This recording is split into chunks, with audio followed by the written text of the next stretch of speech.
Хөтөлбөрөөр дэлхийд дахинд болсон үйл явдлын мэдээгээр үргэлжилж байна. За Орос улбаны улсын нийслэл Москва хотын жолоочид шатхуун түгээх станцууд дээр олон цагаар очирлож шатхууны хомсдлын 2 дахь давлгаатай нүүр тулаад байна.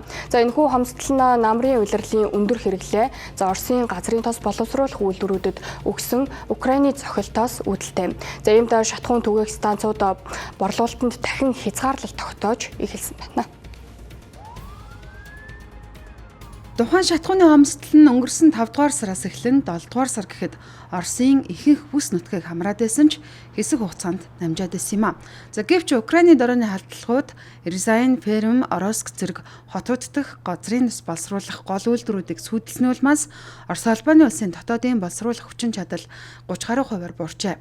Эдгээр зорилттой цохилтууд нь шатхуун болон дизель түлшний үйлдвэрлэлийг үлэмж хэмжээгээр сааруулж Оросын дайны хүчин чармайлт эрчим хүчний орлогыг бууруулах гол зорилготойгоор үргэлжилж байна. Москва болон түүний ойр орчмын зарим шатхуун түгээх станцууд 1 км хүртэл уртаараа л үүсэж олон станц хаагдах эсвэл зөвхөн дизель түлш борлуулж байна. Орон нутгийн оршин суугчид болон таксины жолоочноор шатхуун олохын тулд хотын талыг туулж олдсон ч 2-3 цаг хүлээх шаардлагатай болж байгаад ихээхэн бухимдсан илэрхийллээ. За хэдийгээр зарим жолоочноор байдал удахгүй хэвэн болно гэж найдсан ч бодит байдал дээр мэдэгдэхүүц ахиц гарахгүй байна. Одоогийн хямралыг даймжруулсан бас нэгэн гол хүчин зүйл нь 100 намрын улирлын өндөр эрэлт юм. Аялал жуулчлал, хөдөө аж ахуйн салбарын үйл ажиллагаа идэвхждэг энэ үед гэмтэлтэй байгаа боловсруулах үйлдвэрүүд эрэлтийг хангаж чадахгүй байна.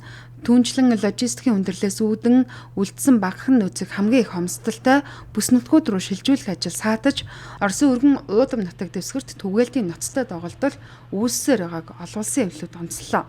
Дотоодын нийлүүлэлтийг нэмэгдүүлэхийн тулд Оросын эрх баригчид шатхуун, дизель түлшний экспортыг хориглож, шатхууны чанарын шаардлагыг сулруулжээ. Түүнчлэн лав гарагт Орос улбаны улсын шадар сайд Александр Новак тус улс шатхуун импортлж эхэлснийг албан ёсоор баталлаа.